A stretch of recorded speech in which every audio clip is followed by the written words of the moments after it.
আসসালামু আলাইকুম। Hello viewers, আজকে আমি আপনাদেরকে করে দেখাবো নুডলসের পাকোড়া।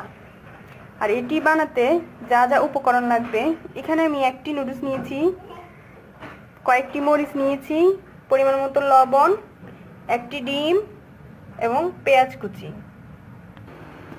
চুলায় আমি পানি বসিয়ে দিয়েছি। এটি গরম হলে আমি নুডলসটি দিয়ে দিব। নুডলসটি সিদ্ধ করার জন্য পানিটি বলক আসা পর্যন্ত অপেক্ষা করতে হবে।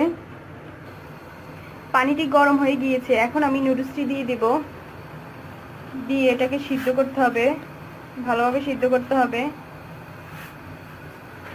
এভাবে আস্তে আস্তে এটাকে সিদ্ধ করতে হবে। আমার নুডলসটি সিদ্ধ হয়ে গিয়েছে, এখন আমি এটি নামিয়ে ফেলবো। নামিয়ে পানি ঝরিয়ে রাখবো। আমি নুডলসটি নামিয়ে ফেলেছি, এটি পানি ঝরিয়ে নিয়েছি। এখন আমি সবগুলো উপকরণ একসাথে মাখিয়ে নেব। প্রথমে আমি পেঁয়াজ কুচিগুলো দিয়ে দিচ্ছি। এখন আমি কাঁচামরিচ দিয়ে দিব। আমি অল্প পরিমাণে দিচ্ছি, যেহেতু আমি ঝাল কম খাই। এখন সামান্য একটু লবণ দিয়ে দিব।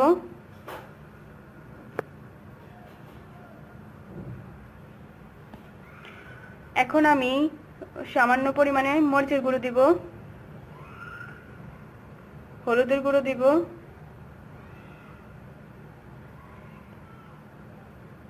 এবং জিরার গুঁড়ো দিব।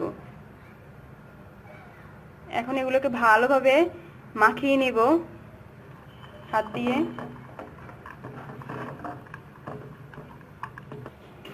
এখন আমি ডিমটি দিয়ে দিব। ডিমটি দিয়ে ভালোভাবে মাখিয়ে নেব। আমি এখানে একটি ডিম দিয়ে দিচ্ছি।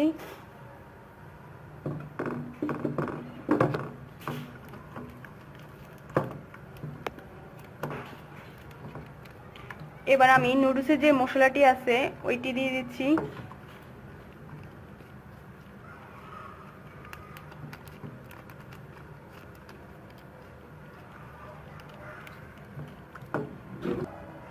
এখন আমি নুডলসগুলো দিয়ে দিব। সবগুলো নুডলস দিয়ে দিচ্ছি। এগুলোকে এখন ভালোভাবে মাখিয়ে নেব অন্যান্য উপকরণের সাথে। তারপর আমি এটি তেলে ভাজবো। আমার মাখা হয়ে গেছে, এখন আমি এগুলো তেলে ভাজবো।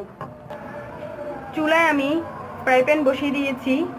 এখন আমি এতে তেল দিয়ে দিব। আমি সামান্য পরিমাণে দিব। আমি ডুবো তেলে এগুলো ভাজবো না। তেলটি গরম হলে আমি নুডলসগুলো দিয়ে দিব। আমি নুডলসের পাকোড়াগুলো দিয়ে দিচ্ছি।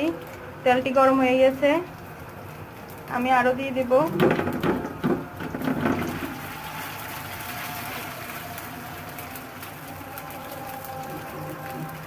এভাবে দিয়ে দিব। এগুলো আমি দিয়ে দিয়েছি সবগুলো। এখন এগুলো আমি আস্তে আস্তে ভাজবো।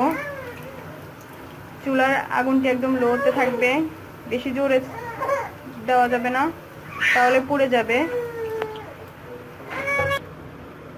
নুডলসগুলোর এক পার্ট হয়ে গিয়েছে, এখন আমি উল্টে দিয়েছি। হয়ে গেছে আমার নুডলসের পাকোড়া। এখন আমি এগুলো নামিয়ে ফেলবো। হয়ে গেছে আমার নুডলসের পাকোড়া। দেখলেন তো, খুব কম সময়ে আমি এটি বানিয়ে ফেলেছি। আমার রেসিপিটি যদি ভালো লেগে থাকে অবশ্যই লাইক, শেয়ার, কমেন্ট করতে ভুলবেন না এবং আমার চ্যানেলটি সাবস্ক্রাইব করবেন। আজকে এটুকুই। আল্লাহ হাফেজ।